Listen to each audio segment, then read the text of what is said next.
Let's call it like it is. Most companies are not doing AI, they are doing panic.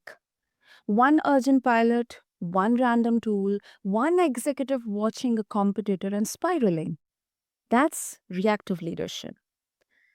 Listeners, today we are shifting the conversation to human systems in AI, the behaviors, the incentives, decision rights, and culture that determine whether AI becomes a leverage or chaos. And we are getting into how leaders move from reacting to every AI headline to leading strategically with clarity and spine. Welcome back, listeners, to the BizBlend podcast. I'm your host, Sana, as always, and today we are talking about human systems in AI, the shift from reactive to strategic leadership. And let me tell you a little bit about my guest. Now, she turns vision into reality to drive multi-million-dollar revenue growth, accelerate delivery, reduce operational costs, and also elevate customer satisfaction by leading global enterprise-wide transformation, which is grounded in strategy, innovation, and execution. She has led across product management, program leadership, and also enterprise transformation. And that gives her the rare ability to see end to end change, from defining strategy to building the roadmap to aligning cross functional teams to delivering measurable outcomes. That's a lot, listeners, but yeah, that's a hell of an experience. So, listeners, she also specializes in helping leaders use AI and emerging technologies responsibly and strategically, advising C suites on AI strategy, operating model design, governance, and adoption, people first innovation, better customer experience, stronger resilience, and real outcomes. So, if your org is stuck in reactive mode or your AI program, it feels like just vibes and vendor demos, you are in the right place. And listeners, meet my incredible guest, Rupali Kumbani. So, Rupali, welcome to the show, and it's really an honor to have you here with us.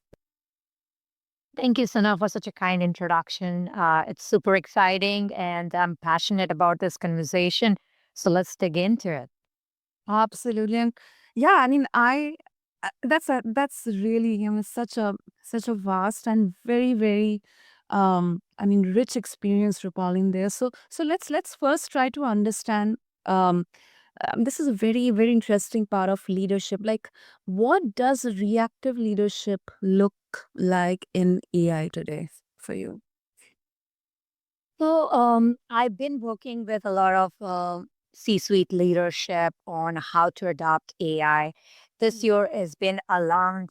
Everybody is now getting familiar with AI and how it is using.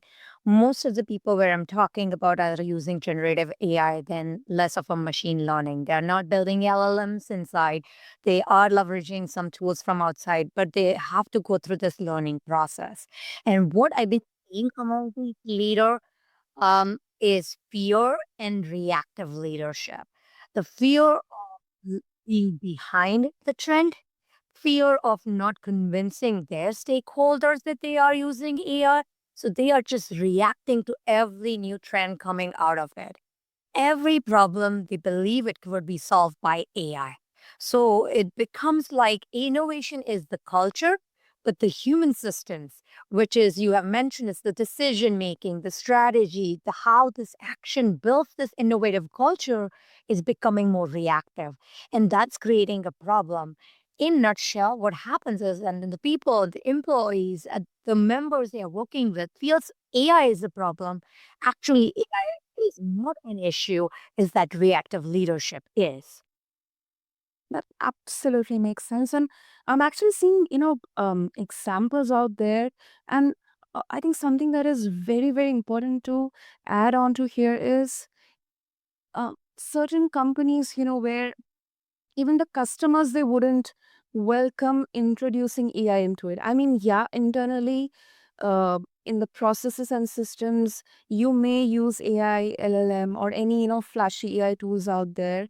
However, without even understanding whether introducing AI would be beneficial to the customers or not, actually, like everyone is trying to jump onto that bandwagon of, that now we are AI enabled and blah, blah, blah.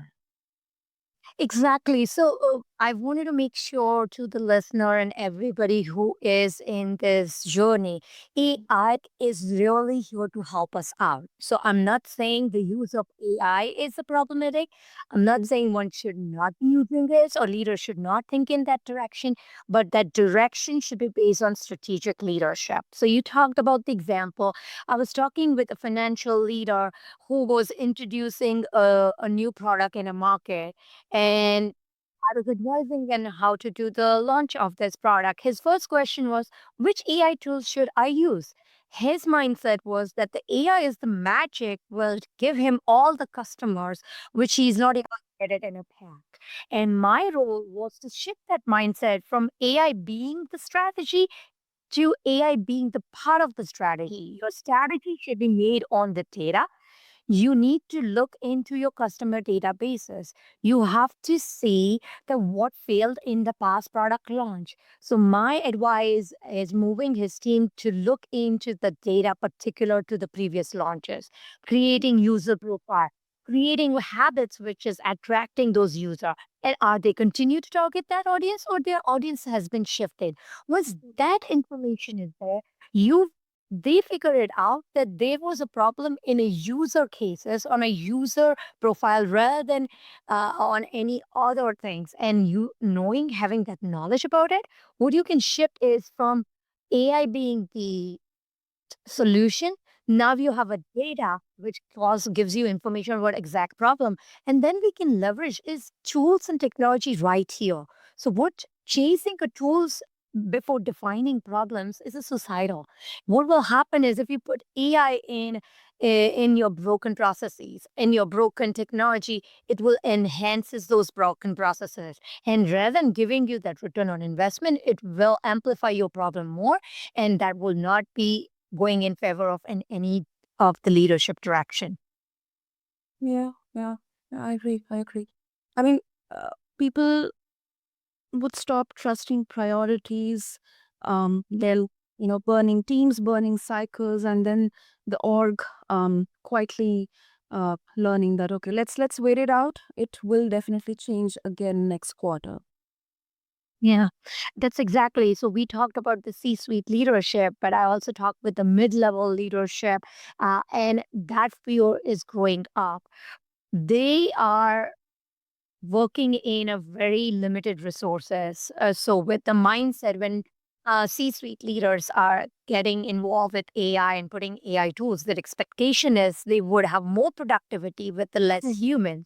And that's where it's causing layoffs. So that as you have a limited resources. Now people who are working and staying in an organization has a not support system to work on their current job, while on top of it they have to learn a lot about the AI and how AI would be working, because you have introduced AI in this your mode, and in this beginning stages of AI, members needs to learn. We need to feed data to LLMs and your algorithm to work efficiently and effectively.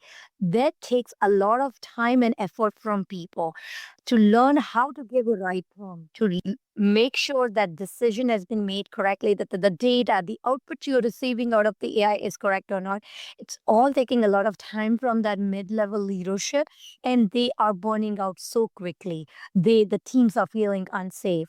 Employee fears irrelevance. They were thinking that if I don't work on AI, I might be in a chopping block for the next layoff. So that innovation is creating a lot more chaos, a lot more fear among the people. Yeah, yeah, definitely, definitely. And Rupali, let's look at the other spectrum, other end of the spectrum here. Um, when we talk about strategic leadership, let's say AI, as you mentioned, being part of the strategy, what changes when leaders become strategic? Like practically, what do they do differently week on week? That's the great question. Mm. So what I would say is to how to move and shift from this reactive leadership to that strategic leadership. First of all, AI is a groundbreaking. innovation tool. Everybody is going to be seeing effects of it in a long term, but it's still an innovation, and we should not move away from how we have done the innovation in the past. The innovation pace is faster. Yeah, the AI adoption needs to be faster. So what leaders need to be doing is, first is the clarity before technology. Every problem needs to have a database insight into it. Look into what the problem looks like. What is the root cause analysis of it? And then put AI as a part of a strategy. Sometimes it's just fixing your business process will bring you more ROI than investing into AI. And in long term, you feel like you have created more problems. So you need to have a clarity before having the technology investment. You need to create trust before transformation. When you're introducing AI or any innovative technologies, you need to create a trusted environment in your organization. That comes talking with your people, active listening without bias. Listen to your people and what they are going through, what are problems they are facing, what is the fear is in everybody's mind. Take that insight and create a trusted environment that take away that fear and converts that fear into opportunity. Cultural intelligence before standardization. My experience revolves a lot around global organization, and with being any kind of a technology revolution or innovation, we want to work with a global environment. Even in a local environment, you will have members coming from different backgrounds, different culture, different value system. So you need to understand how each of individual is going to be interpreting this technology. For some, it is easier to adopt, and for some, it is difficult to adapt to new technology. So make sure that you're bringing everyone together. Having that cultural intelligence as a leader will help you to bridge this gap. You will see entire team moving as a one rather than some moving forward and then create an inequality in which creates more chaos. And then strategy before speed. The biggest I would say incentive for leaders to go after AI tool is the speed. I want to do this quickly as possible. I want to have results within a 1 week, or I want to see the results in 1 day. Speed level goes faster and faster. We all are living in this hyper environment where you want to see results as quickly as possible. And that is where the more harm is coming. Especially as a leadership level, you need to bring strategy. Is this speed is worth it for me? Is a short-term gain is good for me? Because you might get a results in 3 days or in a week or in a month time, but in a long term, it will be a wasteful investment. And it will be too late after a year when you evaluate your AI investment. So I feel the leaders need to be more strategic. Don't chase the speed blindly. Make sure that your strategy, your goals are very well defined, and make sure how this speed or how this new tool or what you're trying to achieve is going to fit into that bigger vision, how it is giving you that goals which you were looking for. And in that you will prioritize, because a lot of time if you prioritize multiple items, if you have a 10 goals which is your higher priority, you're not going to get the results because you're constantly going to be chasing and burning out, and not yourself but to entire your team. So I would say strategy and prioritization would be super helpful. And also create adaptability. AI is evolving so quickly. So you need to have a adaptability and agility. If you have a big plans and something in middle you feel and you check in yourself and your goal setting and you feel like we are not going in the right direction, or there is a tool which is better coming, or there is something we need to stop and rest, please take give yourself that permission and create that culture and environment, that human system in your own company so that your team member are empowered to do so. A lot of time it becomes like, oh, I've invested so much, so I need to go all the way and completely the time and energy on something which you knew that's not going to go in the right direction just because you have invested 20% and 30% of your time. That's not a right approach. That's not a strategic approach. As a leader, for me, I need to be more agile and I need to adopt something new coming up or something is failing. I would take that small failure and move quickly to something which is going to give me a better result. And then people before the efficiency. Yeah. A lot of time people becomes the afterthought. I wanted to have this much revenue growth. I want to have this efficiency. I wanted to have operational improvement in X amount of days in this customer satisfaction of 30%, but you're burning your own people in that. You need to keep your people at the center. That can be your stakeholder, that can be your team members, that can be your customers. Keep them in your mind. You have given an example. Introducing a chatbot is now a very well-known tactics everybody's been trying to use because AI chatbot is good. But we know it in past experience. A lot of time it backfires in so many situations.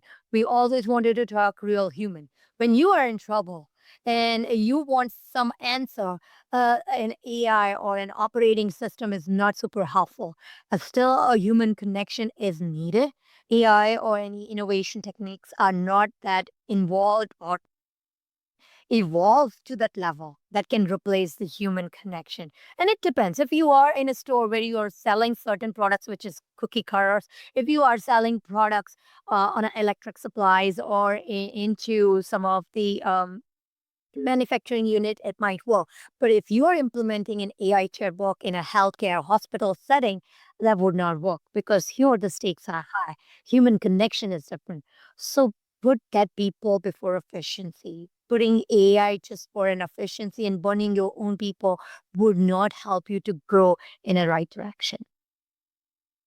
Yeah, yeah. And I can actually, Rupali, kind of vouch for the last point that you made, especially as a customer. Like I would, for let's say any particular product, technology product or anything, I would like to interact with a human when there is any troubleshooting required. I I mean, yeah, chatbot to some extent it can maybe at the initial stage help. However, as a customer, I would still kind of have that feeling of safety and trust when I'm actually talking to a human.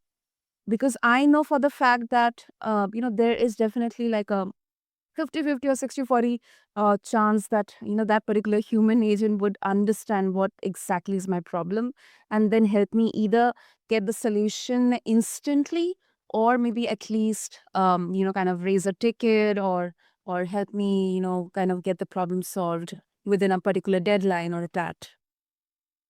Exactly. Like we all go through airline and I've gone through so many experience and every time I wanted to talk is I want to talk with the person because it doesn't mean that human is going to give me a solution, 2 seconds or 2 minutes. Might be based on the situation, but a lot of time it gives a comfort, as you have said it, that I'm talking to a real person who understand my emotion, who understand my frustration. It's not just that I was not able to fly or I had a bad experience, but there is a consequence with it, which is not only is on financial level, but a lot on to my personal level, on my mental level, and I want to make sure that they understand that empathy piece, which we get out from the human conversation.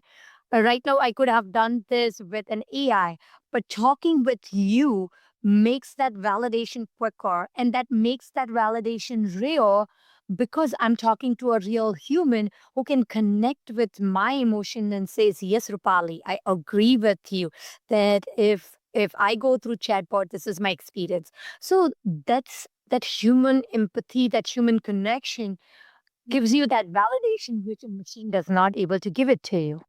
Mm, absolutely, absolutely. And I think this is a huge, huge kind of a kind of a question that actually many of my friends, they have that will AI be able to mimic human empathy? And I think that needs a completely separate episode and conversation Yeah, because it's such a big topic. Yeah.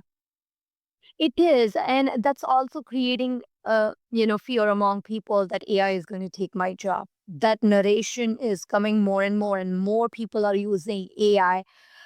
They are threatened by it. The fear is building on that. And leadership, if it's not helping to resolve that fear, it's not able to create that safe culture and that safe human environment and a human innovation culture, then it becoming more difficult for people to adapt. And that creating more resistance because AI is going to take my job. Why should I learn about AI? Or AI, and some has a very other extremes that AI not going to be as good as my experience. The truth lies in between.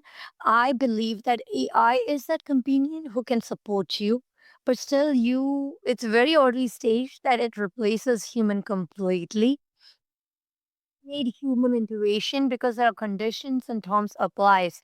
For example, in insurance industry, when somebody claims about for their house or for about their health, there's so much nuance to it. Maybe a machine would not be able to understand the complexity around that one particular cases.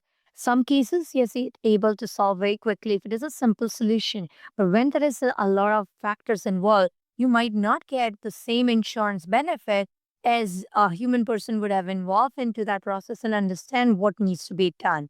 So there are improvements happening, but it's all revolves around the data.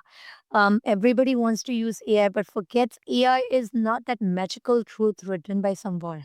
It is works on the data feeded by us, by human, and creating an algorithm to create you that predictive information. So if there is a bias in human information, if there is a mistakes in human algorithm, AI going to be acting as with those mistakes too. So you need to have a human intervention to see whether the results which you are getting is correct or not. And that is, as of now, is very true and true because any kind of a model you've been using, whether you're using, I don't want to take a names, but if you are using any kind of a generative AI, whether for your work life, for your emails, for your process improvement, for your documentations, every time you have to double check it because informations are not correct.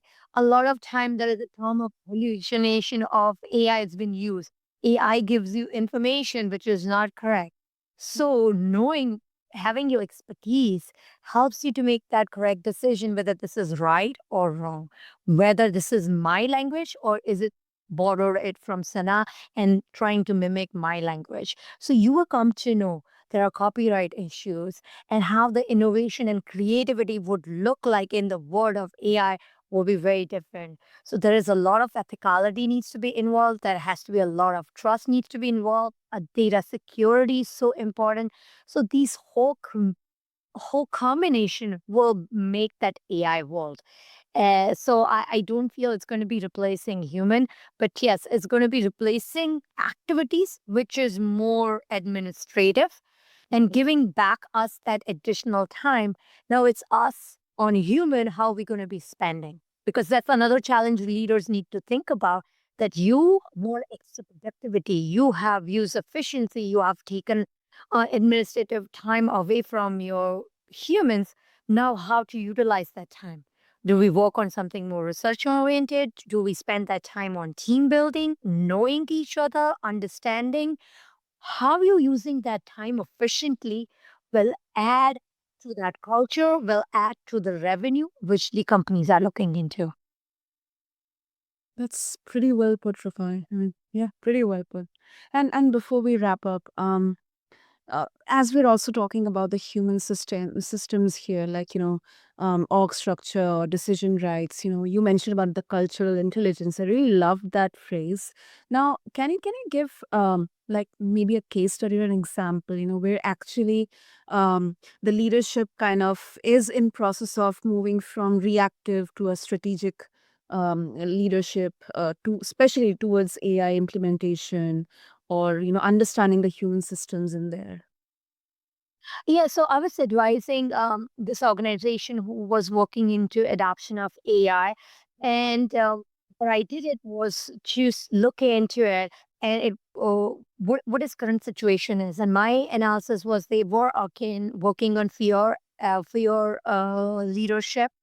Mm. Le- Leadership was fearing about that the data would be exposed to unauthorized AI systems, and people would have an expectation that we will be investing into each AI tool to make this life better.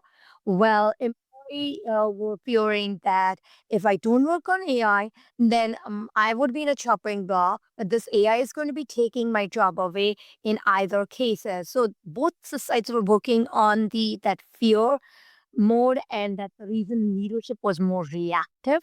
So I have created an adoption model for them, which is grounded more in opportunity driven. So created a governance committee and created a training models which addresses both side of the leadership problem. So, for example, I've created a governance committee of the leaders from a different cross functional team where any employee, when they wanted to invest into a new AI tool or have a new proposal or a use cases, will submit to this committee. And the committee will evaluate based on the information shared, like what is the risk associated with it, what problems we are trying to solve, and what is the investment it's going to need it, and what is the return on investment looks like. And having the cross functional team there, they could even talk it out that, we have a better solution which other team has been using. So rather than investing into new tool, why don't you learn about this original one which we originally invested into and can use it for your better use case? So they can make that strategic decision and invest in a right way so that your return on investment is correct. And it gives a peace of mind to leaders that we are going in the right direction. I have all these data information saying that I made a great data driven decision rather than blindly investing into a tool. And since it's been invested by the organization, your data is more secure than people trying to use out of box or a third party tool and exposing their very much data of organization. Second model was creating a learning model where talking with leaders, it turns out to be they want more people to be investing into AI, not to fear in AI. And the best way to take away the fear of AI is to give them a right data. Every now and then, right now, we've been bombarded with all sort of data, and we ourselves are overloaded with data, and it's difficult to make a decision which is the right tool for me. Is this much how much amount of time is good enough a time for me to invest into this tool and learn about it? I've taken the guesswork out of the system. This training module will create it based on the department needs and the people at their skill set so they can learn the tool which is right for their need. A financial person needs to know more about their own tooling system rather than knowing about what marketing team needs to be doing it. So creating them tools which helps them in their own department to solve their own problems gives takes away that guesswork out of the system. And what helps them to see is how can I use this tool from better of my advantage in making their own conclusion. Is this the right tool for me and my team? Is this help me to grow? Is this help me to solve the problem, or it's creating more problem? This way, they are seeing this as an opportunity to learn and not being fearful about the AI. And the third thing which I have invested in advice the AI to the leaders is to carve out time from their own busy calendar, because at the C-suite level, there's a lot of going things are going around their life, and we are all juggling the personal life, professional life. So my recommendation to every leader was to take out the time from your busy schedule. Maybe depending upon how quickly you want to move in AI and what growth stage you are, you decide whether the quarterly, monthly, or a weekly timetable is good for you. But carve out that time to learn about the AI technology. Even though you are at this position, you have a team members, but you need to be educated about AI and how it's moving so you can create that human systems. You can understand these AI systems better and help your team to do the same. When they see the leaders are investing, that gives a positive information to their team saying, I need to do that. They are taking time out of their calendar. I need to do the same, because the culture builds up from top down. Never it goes up bottom up. Exactly. I think the last one is brilliant, Rupal. It's brilliant because um it's basically, practice what you're preaching. So when Yeah. your people will see that, as a leader, as a CEO, you are also finding out, making out time from your busy schedule to learn AI. They'll kind of find a oneness in that. And I think they'll also be completely aligned that, okay, my leadership is there. Okay, let's get onto this and let's learn it.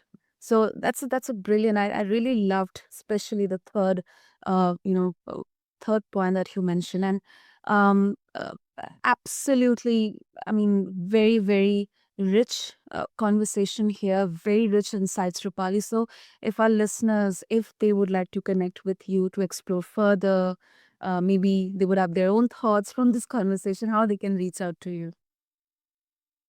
Yes, I really enjoyed this conversation. And as you can see it, I'm very passionate about this. And for me, is also a learning opportunity. I would love to know everybody's experience because it resonates with them. There's something different is challenging in your environment. I would love to connect with you all. So you can connect with me on a LinkedIn. My handle is Rupali Kumbani, which is my first name and last name. So you can connect with me, share your information, and share me your messages and tell me what sort of challenges you and your leadership team is facing, and I would try to help you out. Superb, superb. Listeners, as you all know, I'll definitely have all the links mentioned in the show notes. So just hover over to them along with this episode on whichever platform you listen to your podcast to. And let's wrap this up. I think here's what we landed on AI today. I mean, it does not fail because the model is smart or not smart. It fails because the human system around it is chaotic.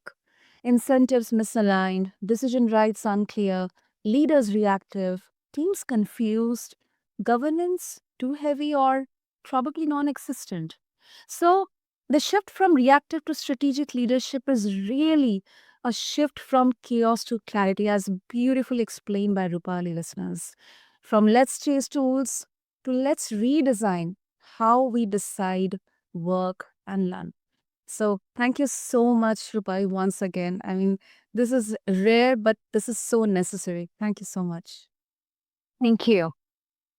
And to all the listeners out there, if you want momentum, stop treating AI like a trend and start treating it like an operating model upgrade. People first, clarity always. Until next time, this is BizBlend, and I'm Sana, and I'll catch you in the next episode. Thank you.